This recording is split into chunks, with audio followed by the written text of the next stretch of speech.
नमस्कार, मैं हूं अभय और आप देख रहे हैं India first news. Madhya Pradesh विधानसभा में गुरुवार का दिन एक बार फिर विवादों और बवाल से घिरा रहा।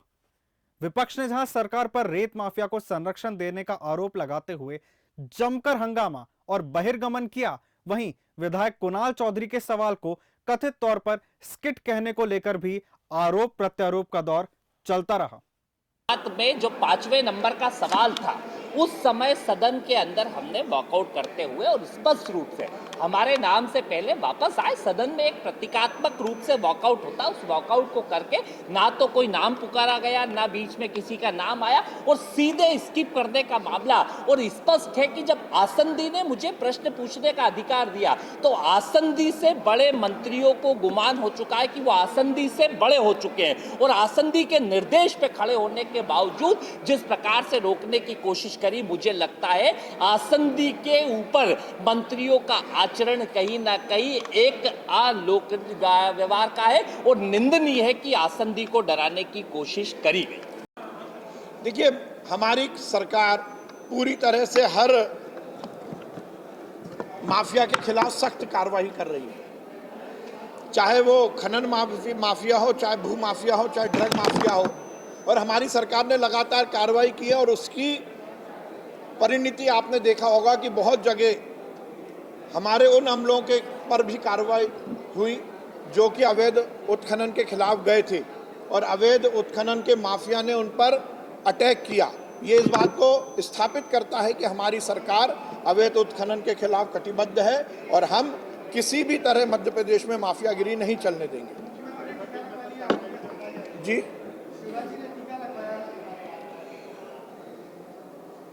मैं इस देश के यशस्वी प्रधानमंत्री नरेंद्र मोदी जी को और देश के वैज्ञानिकों को बहुत बधाई देता हूं कि उन्होंने कोरोना की लड़ाई को जीतने के लिए एक बहुत सुरक्षित और सफल वैक्सीन का निर्माण किया। आज माननीय मुख्यमंत्री जी ने स्वयं वो वैक्सीन लगवाई है। ये कहीं ना कहीं इस बात का भी संदेश है कि हम सबको आगे आकर यदि कोरोना की जंग को जीतना है तो वैक्सीनेशन से जुड़ना है और जल्द से जल्द वैक्सीन से जुड़कर हम इस महामारी को इस देश से भगाएं। लेकिन मुद्दे महत्वपूर्ण है ना, विपक्ष की आवश्यकता बहुत महत्वपूर्ण होती है।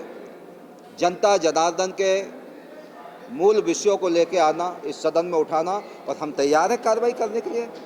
अगर कोई अधिकारी कर्मचारी की गड़बड़ियां होती हैं तो शिवराज जी की सरकार दृढ़ संकल्पित है उस पर एक्शन लेने। विपक्ष के हंगामे का सिलसिला यूं ही नहीं रुका। विधायक जीतू पटवारी ने व्यापम घोटाले का मुद्दा उठाते हुए कहा कि एक ही जगह से सभी उम्मीदवारों का चयन करके सरकार ने यह जता दिया है कि शिवराज जी अब व्यापम 2.0 ला रहे हैं। मध्य प्रदेश में जो गंभीर कलंक शिवराज सिंह जी ने मध्य प्रदेश के माथे पे उनकी सरकार ने लगाया था, व्यापम का इतना बड़ा कांड जो देश में नहीं विदेशों में भी मध्य प्रदेश का मुंह काला हुआ। फिर से व्यापम 2 चालू हो गया है।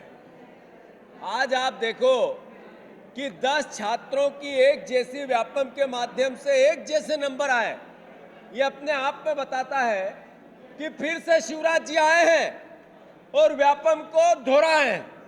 किसानों के मुद्दे पर सवाल खड़े करने वाले विपक्ष को जवाब देते हुए कृषि मंत्री कमल पटेल ने कहा, किसानों के मुद्दे पर कांग्रेस को स्वयं अपने गिरेबान में झांकना चाहिए।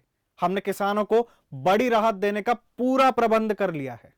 कांग्रेस 15 महीने राज किया, न किसानों को 18 का बीमा दिया, न 19 का बीमा दिया।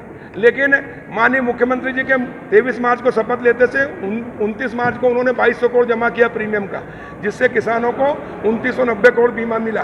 मैं कृषि मंत्री बना, मैंने जांच कराई तो उसको 3228 करोड़ किसानों को दिया। 19 का खरीफ का बीमा कमलनाथ जी ने नहीं दिया था। हमने 1072 करोड़ रुपए जमा किए, भारत सरकार ने 1072 करोड़ जमा किए, जिससे 4500 करोड़ स्वीकृत हुआ। फिर हमने कमल सुविधा केंद्र में और मुख्यमंत्री हेल्पलाइन में जो शिकायतें आई, विधायक सांसद मंत्रियों ने शिकायत की, किसानों ने शिकायत की, उसकी जांच कराई। हर सप्ताह में बीमा और बैंक वालों की बैठक लेता था और उनको निर्देशित किया कि अगर तुमने बीमा नहीं दिया तो तुम्हारी FIR कराऊंगा। और उसके कारण जहां 4500 करोड़ स्वीकृत हुआ था 18 लाख किसानों का, हमने 24 लाख 41,000 किसानों को 28 फरवरी तक 5,531 करोड़ 51 लाख रुपए उनके खातों में दे चुके हैं। यानी 6 लाख किसानों को अतिरिक्त हमने बीमा दिलाया हो। और अभी 2,86,000 किसान फिर भी वंचित हैं, जिनका पोर्टल पर नहीं चढ़ पाया था। 19 का पोर्टल बंद हो गया था।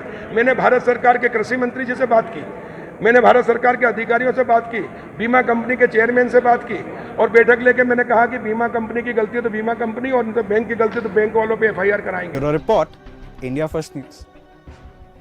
खबरों में बने रहने के लिए बेल आइकन दबाइए और इंडिया फर्स्ट न्यूज को सब्सक्राइब कीजिए और हमारी एप्लीकेशन को गूगल प्ले स्टोर से डाउनलोड भी करें।